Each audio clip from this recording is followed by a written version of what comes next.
Right. Just as an introduction, the session that we are going to run today is very much around trying to give you guys some inspirations from the experience that we have had in game design. Okay. Yeah. So there are so many different types of work that we have done within play and games that could perhaps inspire some of the different work that you guys are doing in your escape rooms in terms of the creation of the puzzles or the creation of the stories and the creation of the experiences. And one thing that I will normally advise a few stakeholders whom we've worked with in the past is to focus on the experience that we want to create, and then that will inform the different types of methods that we are going to use, the different types of stories, as well as different types of games that can be potentially be useful for that particular experience. So the agenda for today, we are trying to keep it informal, so you can ask questions at any time. um, um, so the first slot is I'm going to introduce playful design and co-creation, something that perhaps you guys are already doing, or something that is going to be new, that you could include as part of your design process. And then Mark is going to talk about game design tips, and he's going to show the example that he's working on as well. And the third item on the agenda is all about another alternative for us to create escape rooms, especially responding to the challenges of the pandemic. We've been doing a lot of online stuff, and we've been experimenting all sorts of different types of ways for supporting colleagues across the university and using different types of gameful methods. And virtual escape rooms it's one of the methods that we tested out. So I'm going to talk about it today, and perhaps that could be something that you guys would like to explore. And for us, we would like to explore this as one of the two escape room experiences that we are going to create as well. And I'm going to leave some time at the end for everyone to sort of, perhaps if you want to discuss anything, if you want to ask questions, or if there's anything else that you would like to talk about, and then we can do that at the end. So we've got like a much longer session at the end for everyone to discuss. So I'm sure that Sam and Mark have described in terms of the context of where we are and what we do. We are very much involved in working with colleagues and students across the university and exploring different ways for enhancing teaching and learning. So playful and gameful is one of the themes that we are working on, and it has also informed a lot of work beyond the university in so many different countries, and I'm going to touch on that a bit in a minute. So it is all about designing empowering experiences. So this is what we do at the lab at Coventry University. So we focus on the different types of experiences that would be relevant or that would be useful for the different stakeholders, students, staff, the community, and so on and so forth. So it is important for us to understand the motivation of the stakeholders and the motivation of why we want to create those experiences to ensure that we meet the outcomes that we expect from it. So from our point of view, it's all about reusing, repurposing play, recreating the emotional connection that we've had with so many different types of playful experiences that we've had in the past. As we grow up, we play a lot of games, we engage with different types of activities, and those are the different types of emotional connections that you want to create in our experiences. It's not just to create something that is going to be relevant for us, but also relevant for those who are going to engage with it. So remixing or reusing playful aspects are the one is the approach that we push in every single thing that we do. And of course, in terms of what we're doing in Escape Racism, as well as so many different other projects that we're working on, it's all about the connection between the playful approach and the learning that is going to happen. Are we going to change behavior? Are we going to change different attitudes, or are we going to develop different skills. So there are all sorts of different ways of using play in terms of the iterative play, joyful play, so on and so forth. There's so many different ways for us to connect the playful aspects and the learning aspects. And through the many projects that we have worked on, because when we were first working on this, it was the remit was for the university, but it has gone beyond the university. And through the different funded projects, we have learned about the different aspects, the different types of experiences that could be useful in the learning context, which has informed this particular initiative, which is the initiative that we are bringing into Escape Racism in terms of trying to understand the core creativity aspect. I'm pretty sure that Mark and Sam have mentioned before in terms of the importance of co-creating the experience, especially with those who understand the subject and those who might be part of the stakeholders who are going to use that particular experiences. So it is important to have the co-creativity.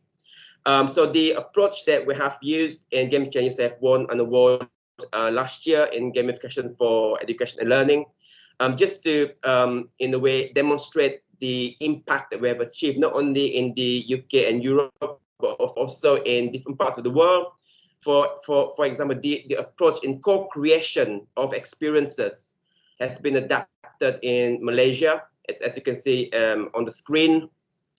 That has received different awards as well, that is demonstrating how empathic or inclusive approach in creating playful activities, including escape rooms, where we will involve the learners, involve the teachers, involve different stakeholders to ensure that the experience will be useful, because there is something that we would like to encourage as well. I know that it's quite hard, especially to work with stakeholders, especially during the pandemic, but there are all sorts of different ways for us to engage with them in the process.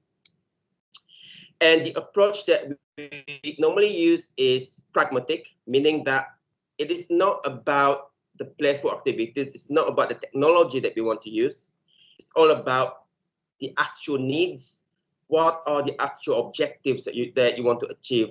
What are the sub-objectives? What would be the dynamics of that particular activities that you would like to create for that particular learning objectives that you set out in the beginning? How are you going to assess them? How are you going to track different changes that's going to happen? Because that is going to help you and us to think about how do we divide the experience into different chapters, perhaps, or divide the playful experiences into smaller chunks, so that, okay, this part of the experience is going to do this and you're going to learn about this. This is the part of the experience is going to help us to understand, I don't know, different types of subject, and then move on to the next part of the experience, the next part of the experience. So from there, it would help us to understand how do we make it playful and gameful, creating the narratives, the mechanics of it, and how it is going to look like, how are our stakeholders going to engage with it. And then we can think about the technology that is going to be useful, because the context of use is key. So the end of the process that we normally use is then we think about the technology that is going to be useful. And of course, in terms of pedagogy informed as well, in terms of how do we connect the playful experiences that we want to create with learning.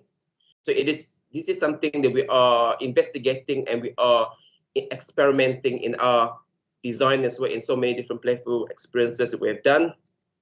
As an example, student-lecturer collaboration, 2 lecturers, 2 students, and 1 researcher collaborated on this process using the approach, and they discovered that one of the key gaps at the university is, in their particular subject, is the teaching and learning of Italian.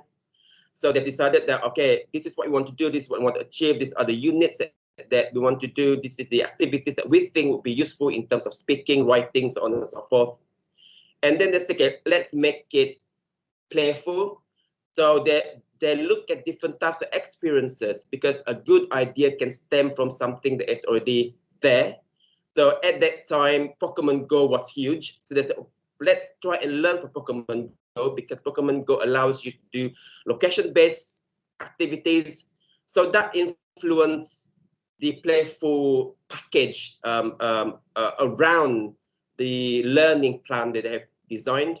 So they identify that there is a free authoring tool they can actually use, which is called Trailblazer. So they created the experience, and this particular game now is used in Coventry City Centre for anyone who wants to learn Italian. So there's a story around it, there's activities that has been triggered in different parts of Coventry. So this is an example of how people who are not designers, they are creating their own experiences through co-creation. And in terms of learning and game mapping, meaning that how do we map the learning objectives or what we want to achieve with the Playful objective. This is one of the example from another project, which is called Card Race, where we try to implement this in terms of, for example, here, this is a comic-based games which was created by Sarah for addressing the issue of cultural risk. So in terms of the mapping of the design, the game mechanics, the play mechanics that has been used in that particular game here is mapped against what types of learning that we want to happen. So if you look at the screen, we can see that the learning objectives of this particular activity is to reflect on the knowledge on cultural stereotypes and generalizations. So what do we think the learning that can happen? Probably we need to encourage people to hypothesize, encourage them to reflect. There'll be question and answer to see whether they understand the different concept. They can help them to identify, as well as giving them feedback and helping them to reflect. So that is mapped against the different types of mechanics or the rules or the activities or the task in that particular play and how we want to implement it. So this is an example of what we are and how we are creating the different types of resources. And this approach collectively has been used in another project which is called Beaconing. So if you look at the example on the screen here, this is similar to what we are going to do in Escape Racism, meaning that we are creating a narrative, right? We're creating a story. And within the story, there are different types of activities that the learners will have to do, the puzzles, in order for them to escape one room, move into another room, and then they will have to work on different clues and evidences within that particular story. So a journey in that particular experience is important. In this case, it is an adventure game populated with different types of activities. And one thing that I would suggest is there are so many different ways for doing this. I know that some of you might think of using puzzles which has no connection with the stories. That is fine, as long as it is there are puzzles that is going to connect the different elements or different stories within your escape rooms. And of course, the ideal situation is to use what we call it endogenous. If you look at endogenous fantasy or endogenous mini activities, it refers to the puzzles or the different types of games or mini games that we include in a story. They are related, they are directly related to the stories. So exogenous is when the mini games, the activities, the puzzles are not directly related to the stories, but it helps in the process or the progress. So both are correct. It depends on how you want them to engage with the experience. So these are something that you need to think about. Perhaps the easiest one to start with is the exogenous, and then you can actually improve the puzzle that you create, improve the games that you create within the story to make it as close as possible to the narrative. So that is up to you. There are no perfect way to do this, but it is all experimentation to see how it's going to work. And of course, all this informed the escapade. I'm sure that Sam has mentioned this when she was there in February, in terms of the process of how people can actually create their games, the escape room. So you can have a look at the QR code here. You can look at the different resources that we have created to guide people to create their own stories, create their own puzzles. But yeah, puzzles. So in today's session, I think one of the things that Sylvia was talking about was perhaps inspiration for people to create puzzle design, and of course it can be a bit personalized as well. It can a bit hard. It can be a bit confusing sometimes to think of different types of puzzles that you want to include. But one thing that I would like to advise is based on what we have done in so many different projects, as well as the co-creation process with the teachers, with the learners, with the communities, and the different projects we have worked in. A great idea can stem from something that already exists. For example, here, this is a method that we use for our workshop. We would normally say that we want to encourage people to be creative in creating new game ideas. So most of the time we will give them a topic card, for example, here, history. They will say that your inspiration is jigsaw. Can you create something that is going to be a new game that is going to address a particular topic? And you'll be surprised that teachers whom we have worked with, they managed to create a game idea in less than 30 seconds. And they were like, I didn't know that I can create a game idea. And the caveat is it doesn't have to be perfect, because you can iteratively improve the different types of games, the different types of puzzles that you create. Start with something. Don't overthink it. By using this approach, it will empower different stakeholders to think simple and to take inspiration from existing games out there. For example, here, math. How can we use Scrabble to teach math type thing? Those are the things that you can think about when you're creating your puzzles. And of course, there are so many different inspirations. So if you go on this website, you can use the QR code, or you can copy the link here. So there are so many different example puzzles that you can include in your escape rooms, from jigsaw puzzle, from newspapers which have been broken up. So the inspiration was from jigsaw puzzles. So they cut different parts of the magazine, and then you have to put it together, and then you will find the words which has been highlighted. So that is the clue that is going to help you to move on to the next room, for example. So yeah, so these are the things that you can actually go for. And if you want to run co-creation session with your team or with your partners to try and think of new puzzles to create, perhaps you can use the QR code here. You can go on this website where we have a workshop. Everything is free to download. The instructions are all free. You are free to reuse the example here. That will help you to actually work in your team and perhaps help you to create new puzzles in your own time. And I would like to encourage you to work with your stakeholders as well. I know it's hard. We've been trying to work with our stakeholders. It's quite hard because everyone is focusing more on the challenges of the pandemic, and this is something that is on top or extra for them. So yeah, so that is just a quick introduction. It's like a very quick 10-15 minutes, and Mark is going to build much more on this with great detail on game design tips, as well as the example on his experiences. Okay, so when Sylvia mentioned about doing this session, the one thing I know about is game design. So I thought that whilst Pasquale and Vittorio had given some really cool insights into how to develop escape rooms, a lot of stuff that they said I completely agreed with. I would like to show you how I have designed games during my career.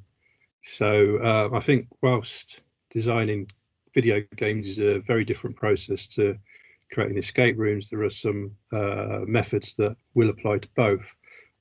So within this session, I'm going to try and explain what those methods are and hope that they inspire you, maybe give you some direction when you're creating your own escape rooms. So for me, there have always been really 6 pillars of games design. So 6 stages that I go through to come up with and expand on ideas and create gameplay from those ideas, and then create the content for them, etc. Before releasing the game. So the first of these is ideation, which is essentially defining the premise of the game. And we've done this kind of already when we were in Sicily. We looked at the themes that we could apply, and we each chose one, at least one, I think, and went away knowing what we were going to be doing. So ideation, in some sense, has already been done. The next stage for me is always research, which is obvious, and that is followed by conceptualization, which is when you create the initial concept of the game. And once you've got a concept, then you can design the game. And once that's done, you can create the content. And finally, you need to go for a quality assurance phase, which is something that the guys from Euphemia were talking about quite a lot, you know, the testing stage. So what's ideation? Well, ideation, you know, we've already partly done this. It's a starting point of any game design. It's when you sit down and you discuss the type of game that you'd want to make and make a decision on its theme. In game design, in video game design, this would mean determining the genre of the game and in some sense the overarching premise of the game. You know, that could be a racing game or an action adventure game. Within the escape racism stuff, as I say, we've already done this, and each team should really know or have an idea what their theme for their escape rooms will be.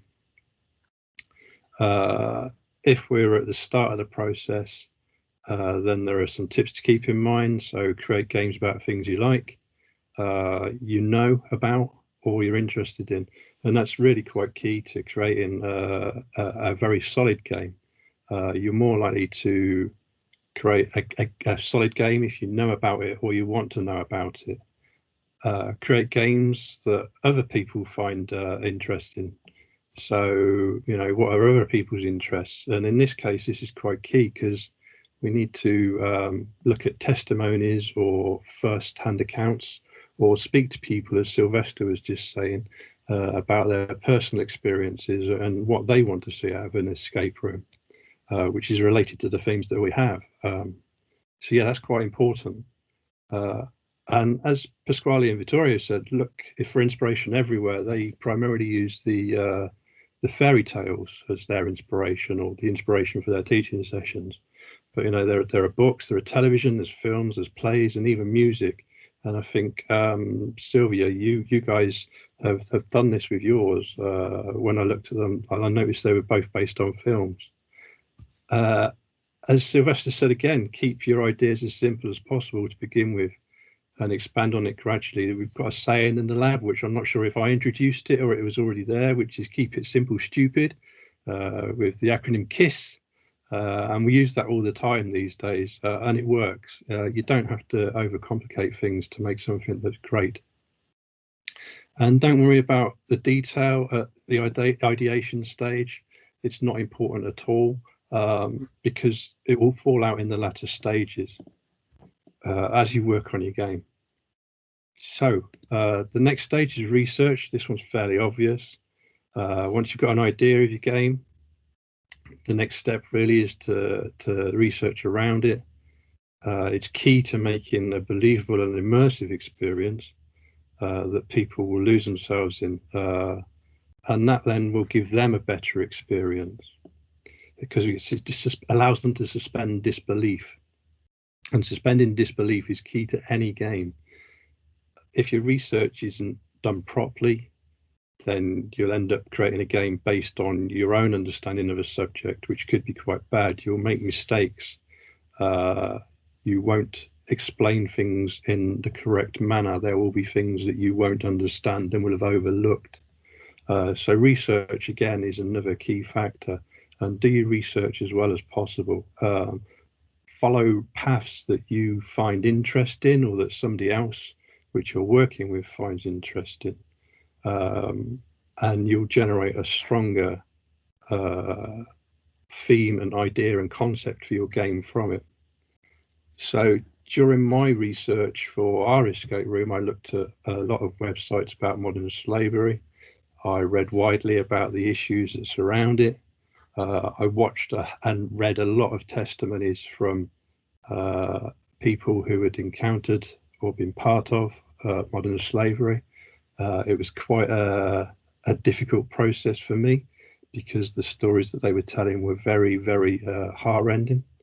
And it's difficult to understand this unless you experience it.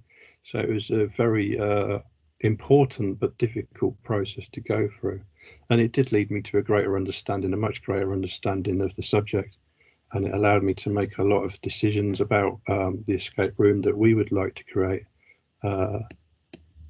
So that led me on to concepting. I need to have a drink, excuse me. I'm very thirsty today. I don't know why.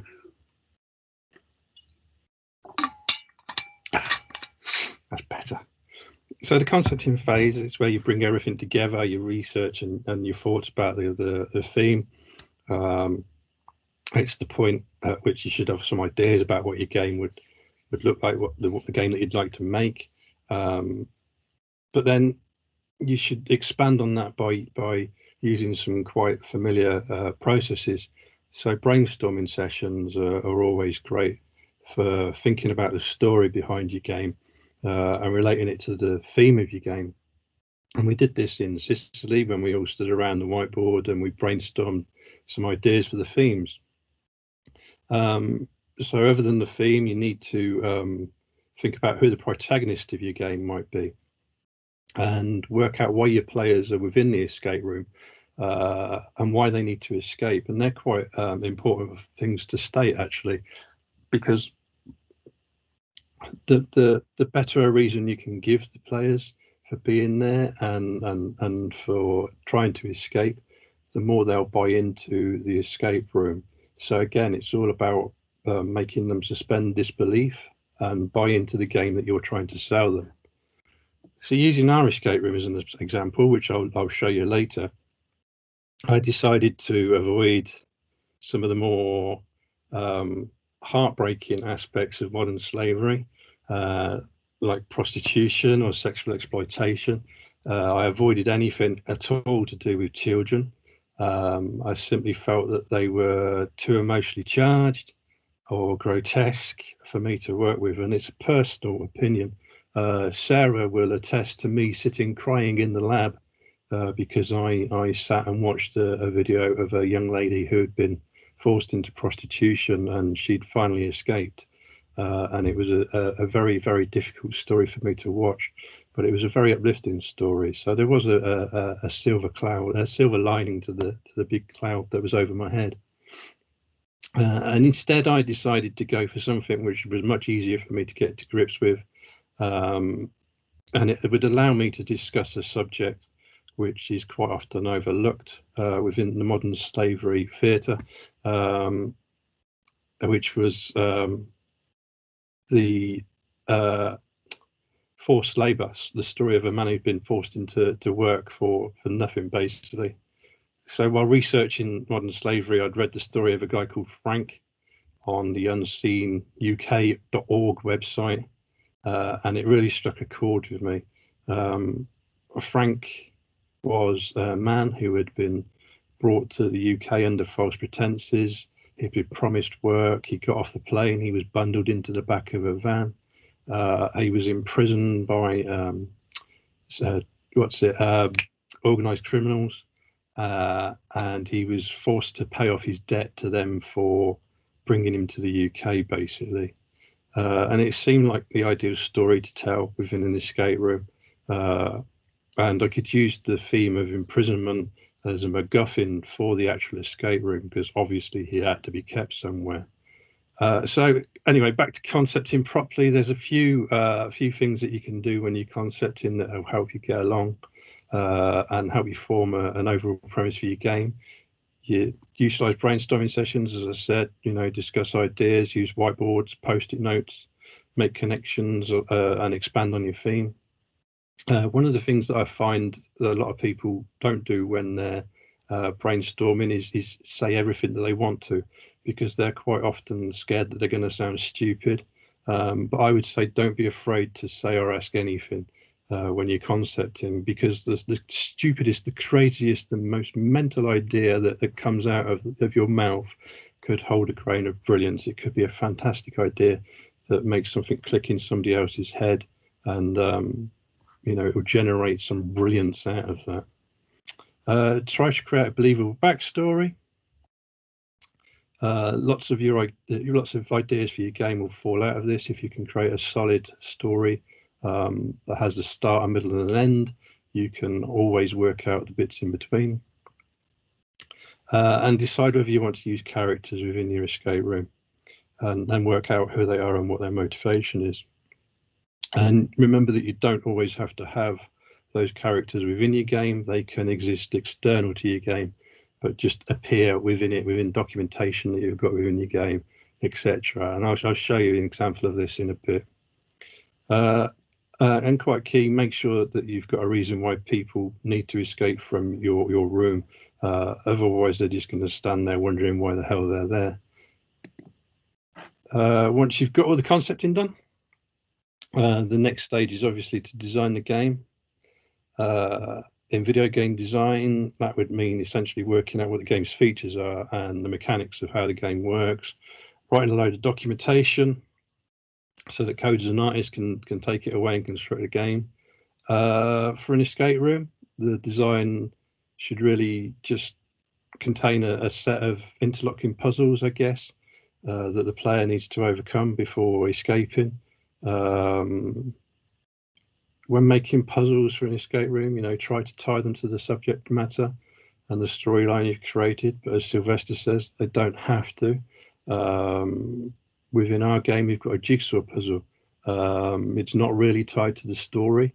I guess if you were a forced labourer who'd been locked in a room, they might give you stuff to do to while away the time. The thinking was maybe a jigsaw puzzle, but it's not really connected to our story. So yeah, think whether a certain type of puzzle would be found within the story we've created. Sometimes it's difficult to create an escape room without including items such as lockboxes, etc. So think how these could be brought into the storyline in as believable a manner as possible. I think it's quite difficult, having gone through the process myself, to introduce them and make them feel like they belong. But you need those things there in order to create something that the players need to unlock in order to get keys to other things or objects. Use all of the resources available to you. Research different types of puzzles. Just because you're making an escape room doesn't mean you have to include, or it doesn't mean you can't include everyday puzzles within it. So the jigsaw works as an escape room item.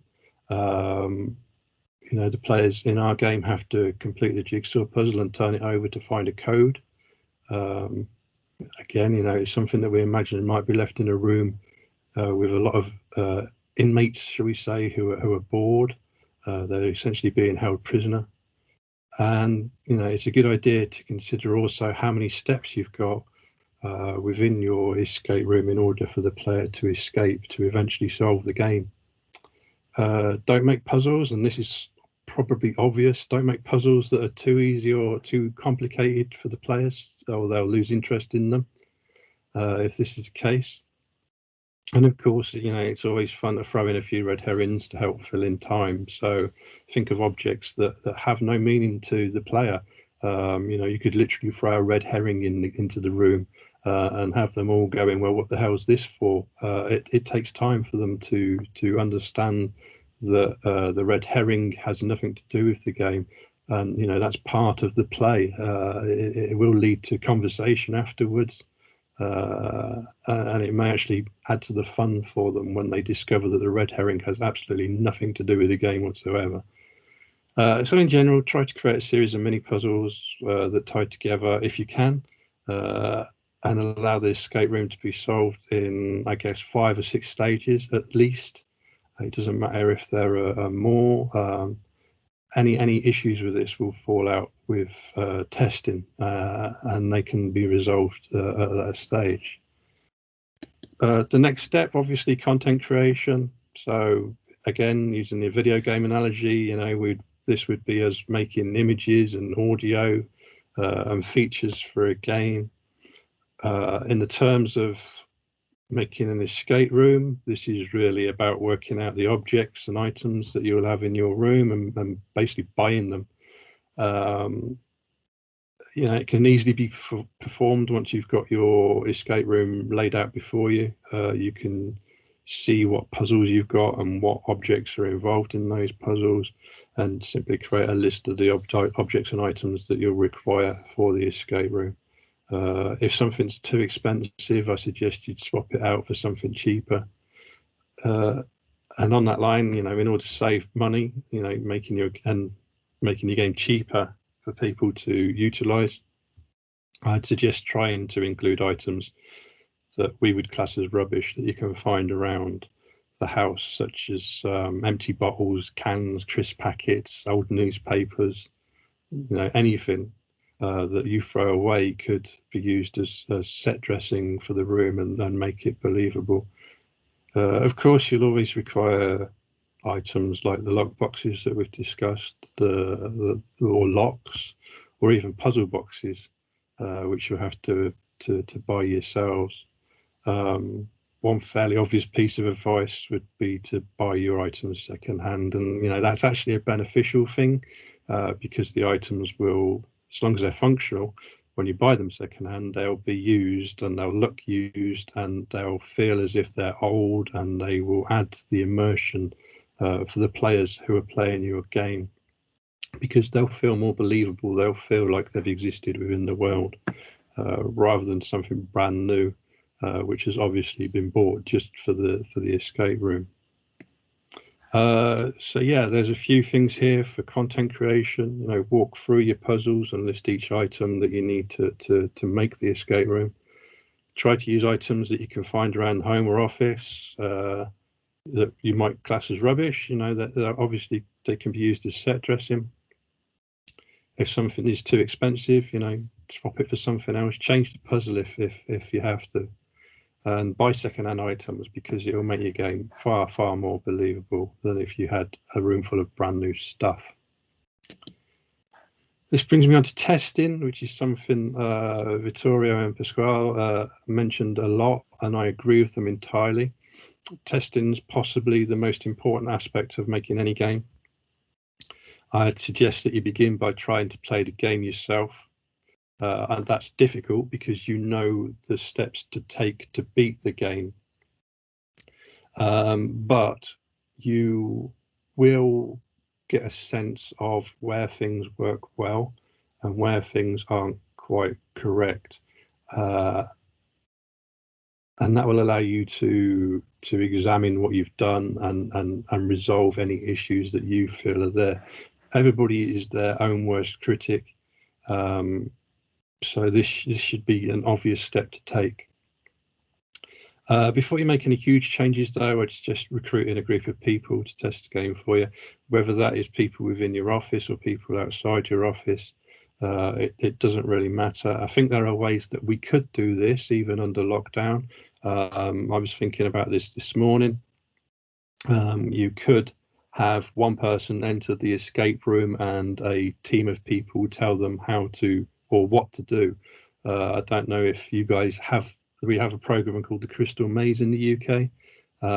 And essentially one person goes into a room whilst their teammates stand outside the room, and the teammates often help by shouting out instructions for the player who's in the room. So there are ways that we could still social distance whilst testing and playing escape rooms.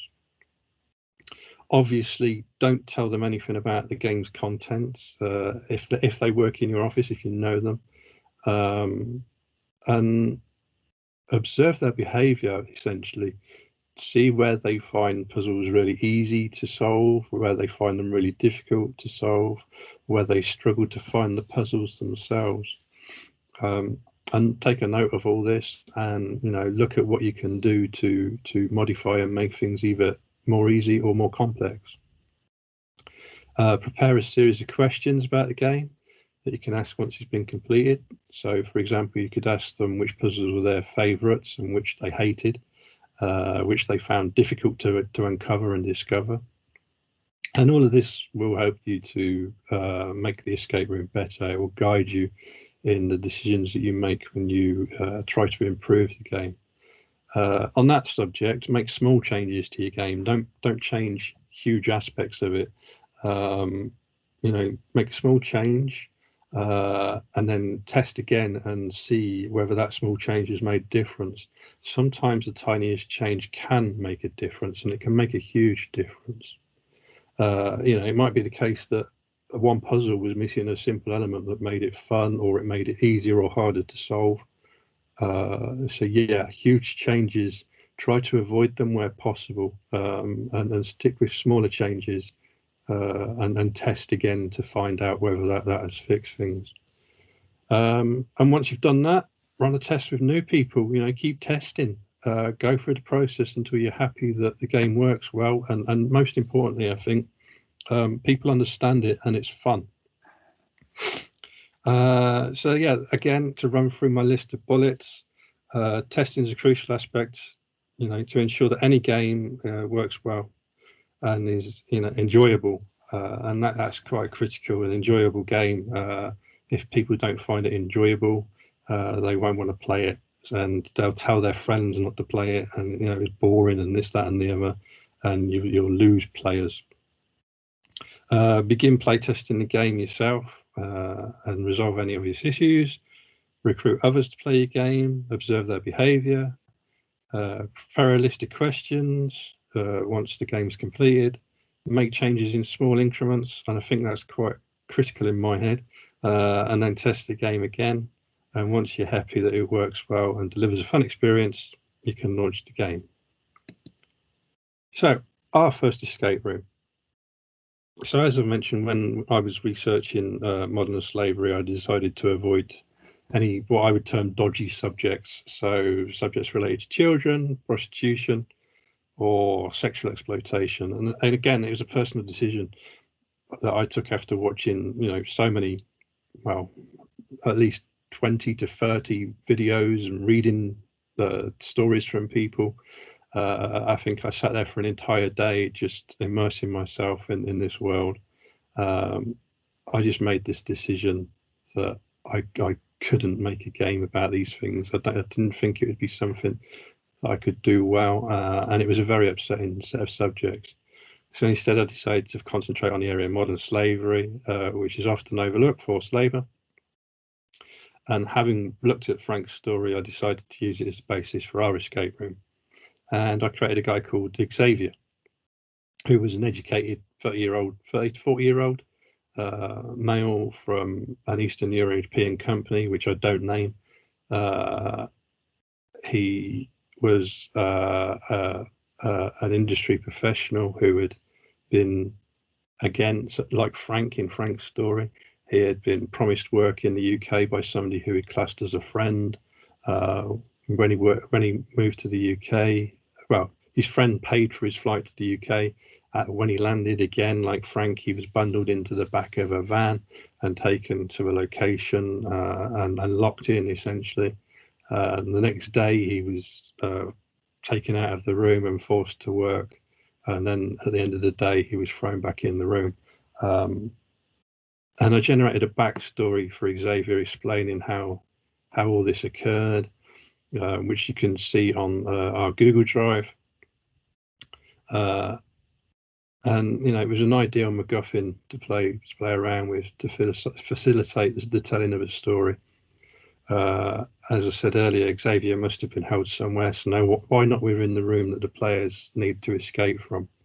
And then it led on to the idea that maybe Xavier escaped in a certain way, and perhaps he left clues behind so that the people who followed him into forced slavery, forced imprisonment, forced labour could escape as well.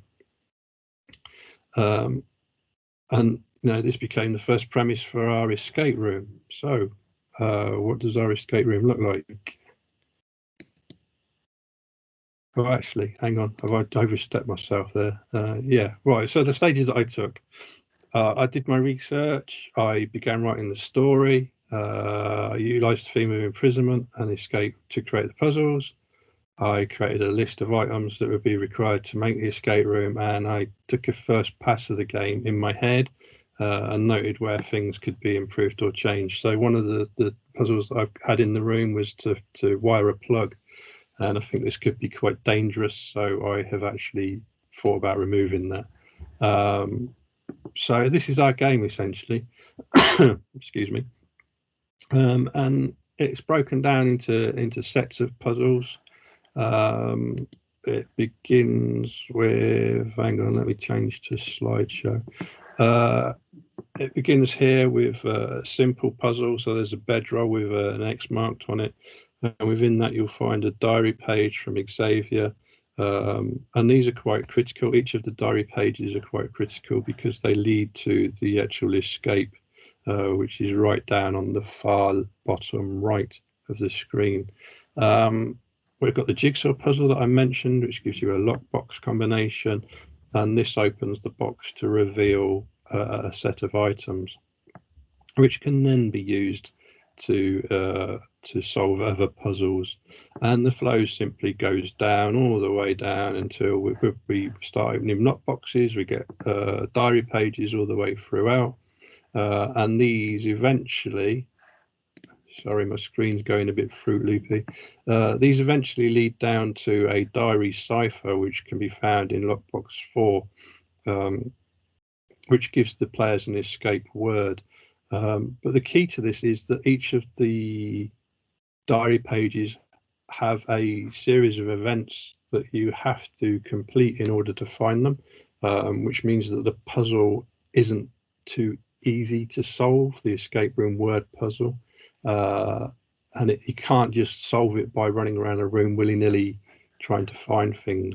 As you can see, the progression from today is something that is so generic at the beginning, just to give some inspirations of where we are coming from in terms of trying to keep things simple, in terms of looking at existing inspirations.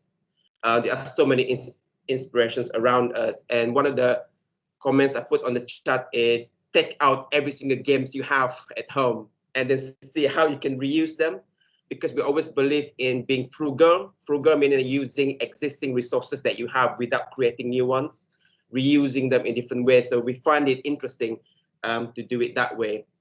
So the next session is about an example of how we tested the virtual escape rooms. Just so to give you a bit of a background, this is aligning with the pragmatic approach that I mentioned in the beginning. So we work with colleagues across the university because they have to teach online, and they say that teaching on Microsoft Teams is like this. It's like me talking and then you guys listening. So it's not really interactive. It's not really active. So they were saying that, can we do something that is going to help us? And I say, let's go through this process. What are the learning gaps? So they say that they want to teach research in sports coaching. And I say, what are the things that you want to teach? What skills do you want them to obtain from there? And then we discover that these are the different types of activities that we want to do, and how do we make it playful. And then we look at existing inspirations, and they say that we are interested to see if we can actually use escape rooms, but how can we use it on Microsoft Teams, because Microsoft Teams is so boring. It's like an ordinary sort of platform, right? And it was a challenge, and I said that this is a good challenge to see how can we turn something that is so boring into something that is so active. Perhaps it's not going to be as immersive as a physical escape rooms because you can see everything around you, but this is to investigate the contextual immersion. So the context of what you are engaging with is immersive. So and as you can see on the screen, there are some examples of existing virtual online escape rooms which are commercial. They spend a lot of money in creating them, but the way they want to do this, we want to create it as cheaply and as cost effectively as possible.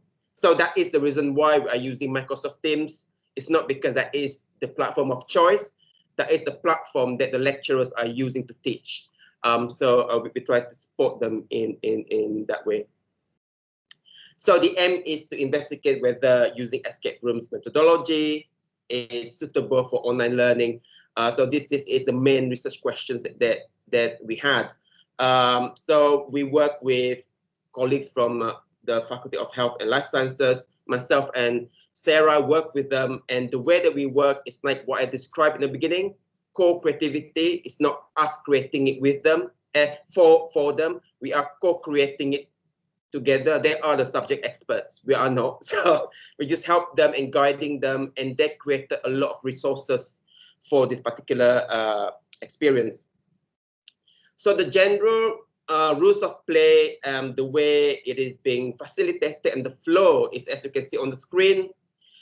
If you are familiar with Microsoft Teams will allow you to have a general part of the team site. For example, now this is a general. We can also create private channels as well, breakout rooms that you can actually create. So the flow of the escape rooms that we did, we tested a few versions, and we discovered that we need to go back to our principle is to keep it simple, stupid, KISS. So we kept it simple. So it is a linear narrative. So everything starts in the general shared channel where there will be a video to set the scene, to introduce the virtual escape rooms, because some people might not be familiar with it. They might not know what it is.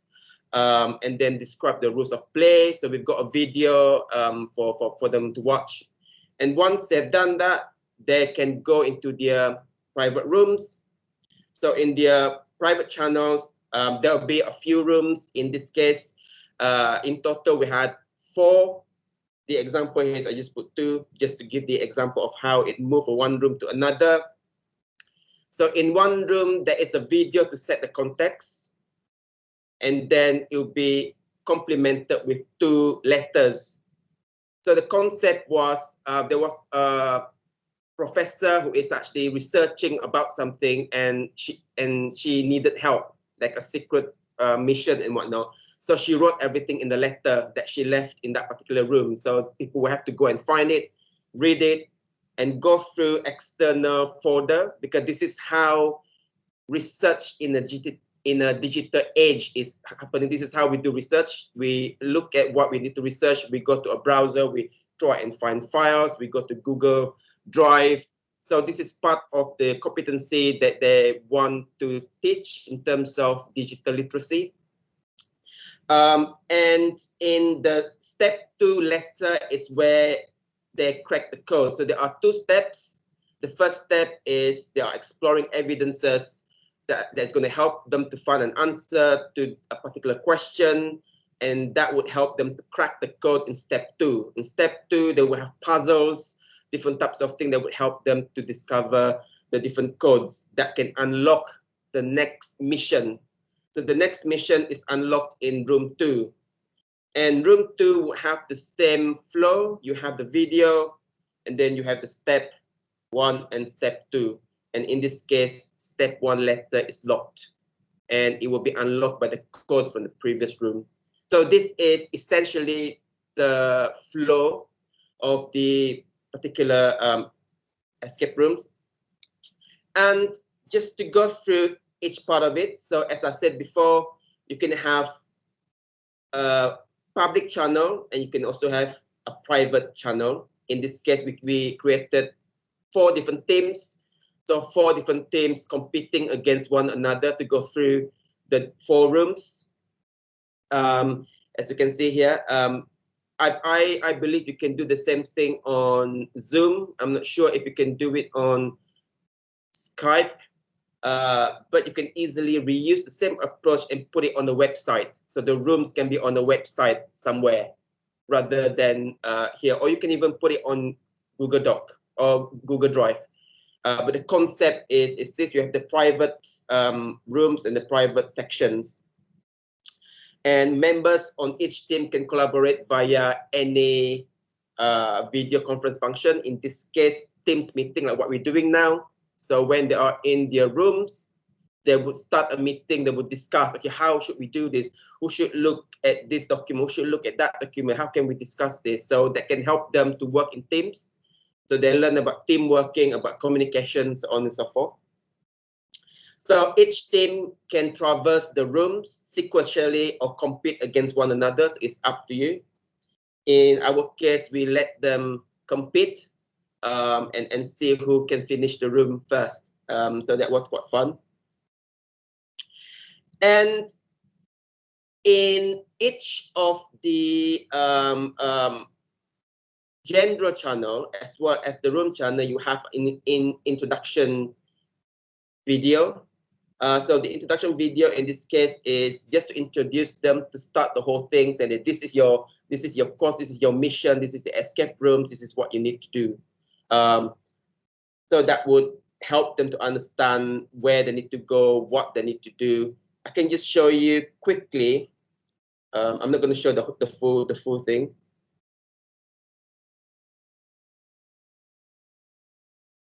It's going to work. Welcome to the Introduction, Study Skills and Research in Sports Coaching Virtual Escape Room. For the next two seminars of this module, you'll all be participating in this online mission where you'll all have to work together in your assigned teams to solve and break out of the rooms the quickest. The examination of studying sports coaching and sports-related behaviours is ever-changing and occurs in unpredictable, complex and dynamic environments.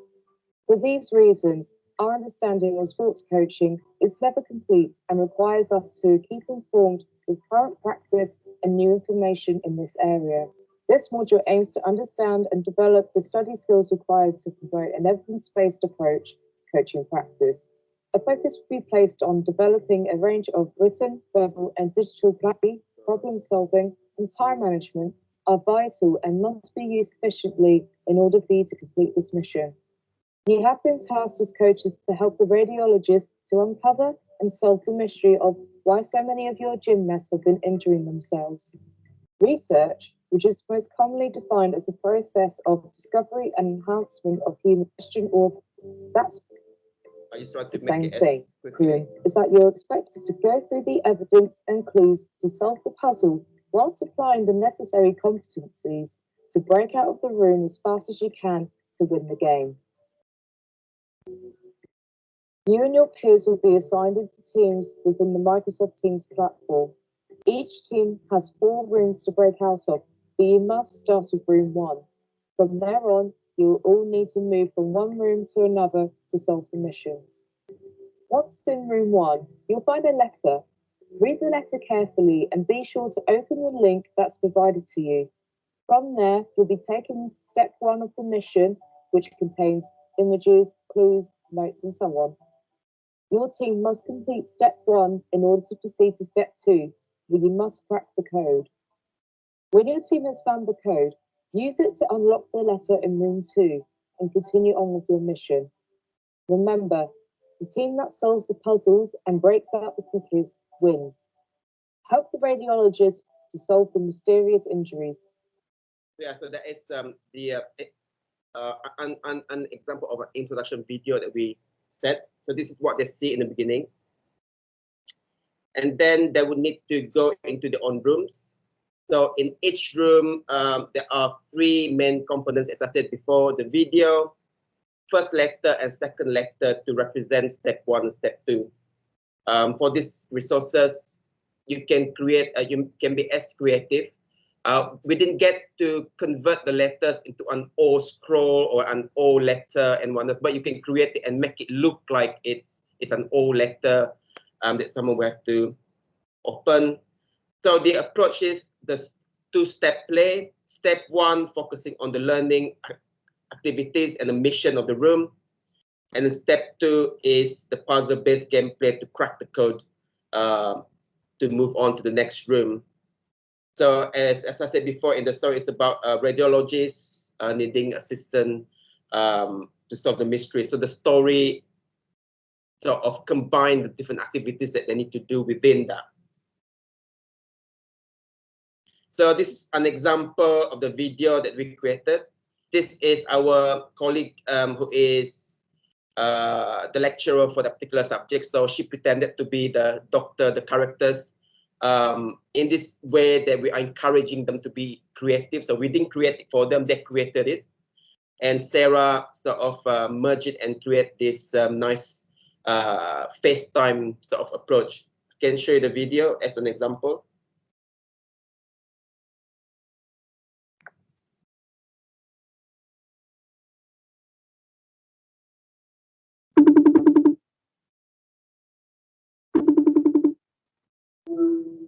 Hello coaches, it's great to finally see you. I'm Dr. Dwight, I'm a radiologist, and this is my practice. So I'm so glad we could have this video call today. What I need to tell you is there's been a bit of a problem. Over the last couple of months, the athletes that I've been getting in from your practice, the gymnasts, they've been showing these really strange, new, unusual injuries, and I just can't really work out what's causing them or what the name of them might be. So I need your help on those. I really think that if we can work together on this, we'll be able to give them a more positive future and it won't ruin their careers forever. What I've got first is there's the first thing I'm trying to work out is what is the injury that they've got, and I've left you some notes in the room to try and help with this. So can you work through my notes and my evidence and see if it makes any sense to you, and we can really try and find what this medical name for these types of injuries might be. See you soon, guys. Yeah, so that is an example of a video. And how can I stop this? Stop. Right. So yeah, so that is an example of the first video, and of course the final video talks about, oh, well done, the mission has been done. You managed to find out what's wrong with the gymnast, so on and so forth. So if you can see in here previously, you have the video in each room, the context video. So that was the video that you watched to set the context for each room and the mission. Once they've completed one, they can go to the next one, and the video will say, oh, we're done for the, this is like, this is a new mission now. It's like you need to make sure that now that you know what is the injury, what else that you need to do. So an example of a step one prompt letter is as shown. So the letter here, as you can see, is quite boring PDF file, but you can convert it into something that is more interesting based on your own stories. So the instructions of what needs to be done, so that we don't have to give them the rules of play. We just give them some description of what they need to do, and then they will access the different files that they will have on here. So the files can be anything, any clues, any evidence they need to put together in order to solve the mystery. And as Mark said before, it's like it's good to have red herrings. So we have red herrings, something that is fake, that is false in there. So just to throw them off, so that they will be able to identify what is the correct resources, what are not the correct resources, which is aligning with this particular topic, where they need to know how to do research and what types of evidence that they can actually take as real evidence and not fake. So step two is more about cracking the code. So we align it with the story as well. For example, here we said, I have some information for you, but due to GDPR laws, I'm having to leave this information with you in number format.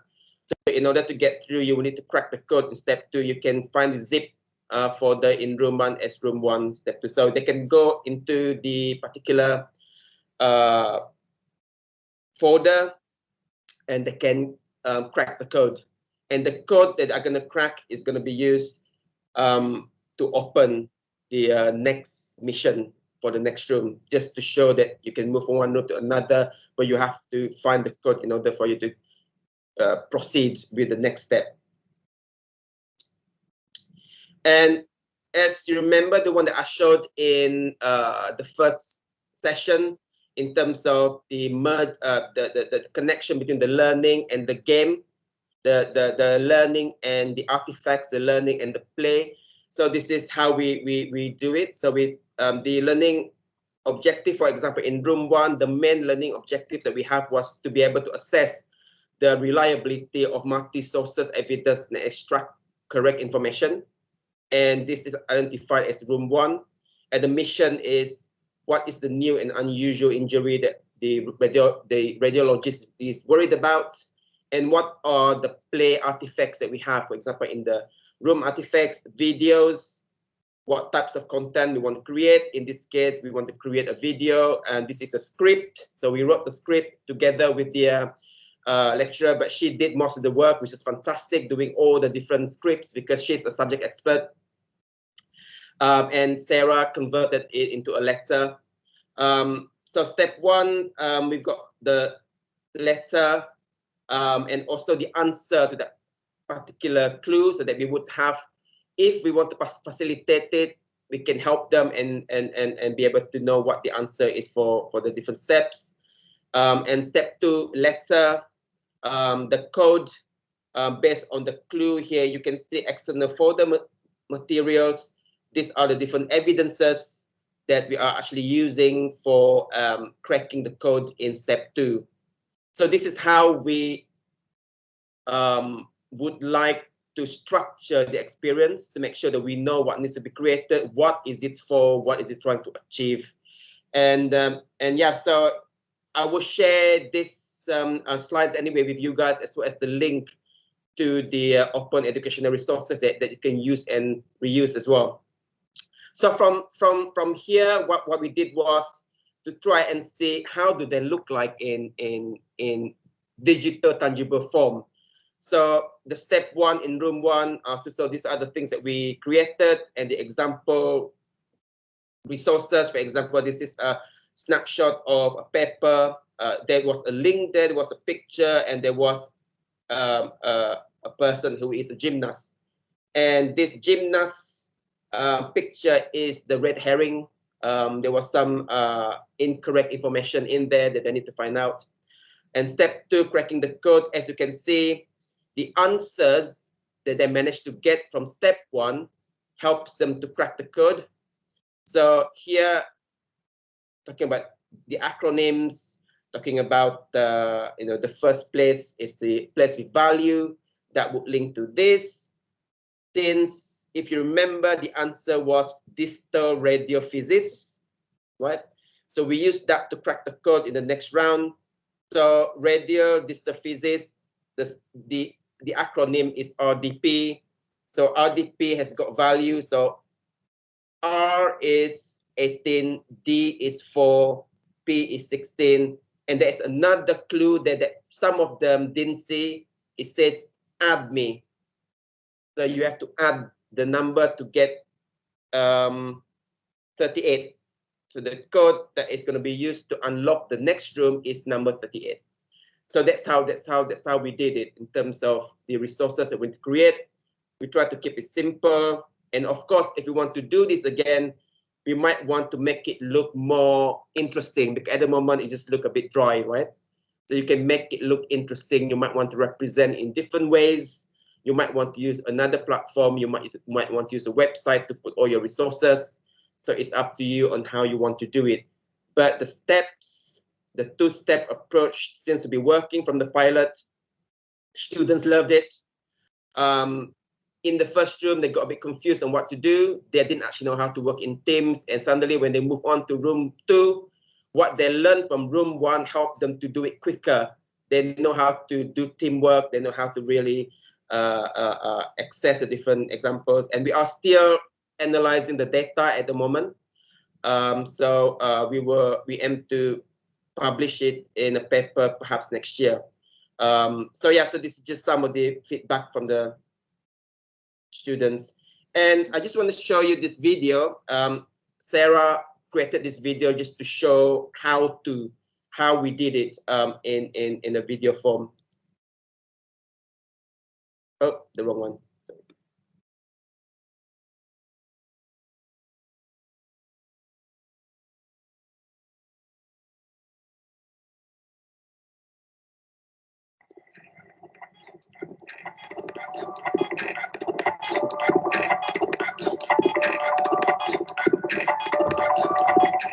Over the past 4 years, escape rooms have been a highly popular fundamental activity to develop team building exercises, as it adds elements of playfulness in their physical environment. Disruptive Media Learning Lab's Game Changers has been the driving force for a variety of prolific gameful activities tailored for students and staff at Coventry University, one of them being its award-winning escape room initiative, Escape Head. Although, due to the unfortunate times that we find ourselves in, Escape Head and other educational escape rooms alike will have to turn off their lights, but hopefully not for too long. With online learning becoming a new norm within educational environments, Game Changers did not want to lose the learning experiences and activities that were only covered in physical spaces. From this, aligning with the hybrid learning perspective that emphasizes that learning experiences should be adapted to the speed of need, the new pilot, Virtual Escape Room, aka VERs, was created to be operated in a similar way to physical escape rooms and rules of plays, but is situated online. The aim of this pilot is to investigate whether the adaptation of escape rooms methodology in online learning using Microsoft Teams can support learner-led activities towards demonstrating study skills competencies needed to analyze, employ, synthesize, and communicate evidence. This pilot was created alongside the Faculty of Health and Life Sciences Sports and Exercise team, Dr. Emma Eyre and Dr. Mark Noon, for their first-year students taking the Study Skills and Insights into Research module. The general flow and infrastructure of VERs is made to be as simple as possible for students to navigate through without any complications. VERs are hosted within Microsoft Teams as a team channel for students and staff to be a part of. These team channels house public and private sub-channels for each participating team to be assigned to and communicate through. Each private channel contains room folders that hold videos that collectively form the narrative or story, and 2 letters that reveal the missions, one of them being locked. The 2 letters also contain links to the evidence, clues, and puzzle materials stored on an external cloud storage drive. For this instance, OneDrive was used. Participants must solve the clues, puzzles, and riddles to unlock the series of Step 1 letters in the immediate rooms. To begin the activity, everyone starts in the public, also known as the general channel, for the pre-session briefing via a team meeting in the format of a video conference. Participants are introduced to the VERs prior to the start of the session at this stage. Afterwards, a video is shown to the participants which introduces the modules and VER objectives and activities. The structure and flow of the game features a 2-step play mode. Step 1 is designed for students to focus on the learning activities and objectives associated to the mission of the room, which is articulated in the letter of Step 1. Step 2 is the puzzle-based gameplay for cracking the code, using the findings from Step 1 of the rooms. From there, the code is used to unlock the next room's Step 1 letter for students to proceed. The 2 steps are in the form of prompt letters, which are in the PDF format. The prompt letter for Step 1 in all of the rooms, except for Room 1, should be password protected. The password will be linked to the code cracked in Step 2 of each room. There is also an option to lock the videos in the next room. You can do this by hosting the video in a PowerPoint file.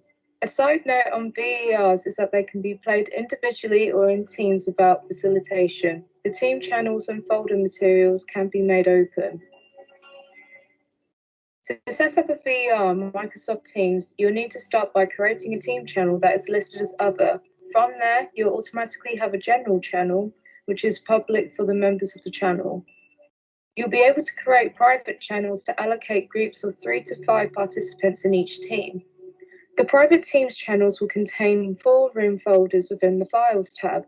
In this case, we have 4 rooms to escape from in each team channel. When the room folders have been added, the prompt letters for each step can be added to the applicable rooms.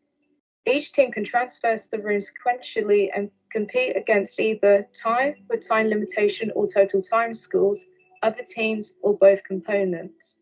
Once everyone has been added, the activity can be scheduled in a video conference format to host a pre-session briefing in the main channel. To find out more information about VERs and how to access its OER materials, please visit the Game Changers website at gamified.org.uk. Right, so the website is on the chat, and you can also use the QR code on the screen as well. So yeah, so this is an example of a co-creation between us. Of course, it's not perfect, but there are some forms or aspects that we can learn from this, and then perhaps translate it into different platforms. Perhaps the idea of it is to say that to show that it is possible to do it online, especially if you want to engage and access different stakeholders from different parts of your country. And for us, it's like we want to access the stakeholders who might not want to be in a physical place, especially with social distancing and whatnot. So we want to try and see if it is going to work. But yeah, so this is something that we are going to explore in the new year in terms of exploring the second story that we have, which will align with Mark's as well. And I think we are looking at stereotypes, but we are yet to really nail down the story. So this is something that we are going to work on in the new year. So yes, so we've shown you a few examples in terms of the inspiration, the gender inspiration of reusing existing play, just to get you to think of the creation process as a simple process, making sure that we reuse existing stuff around us. And also Mark has given an example, a very specific example based on the game that he's creating, and hopefully that will give you inspirations of how you can visualize the journey as well of your story, because I think we are very visual. We like to see in visual to understand what is going where, how is it going to work, and don't overthink it, because I think it's good to start with something, try it, and then we can always include some new stuff in the different experiences that you create. So yeah, so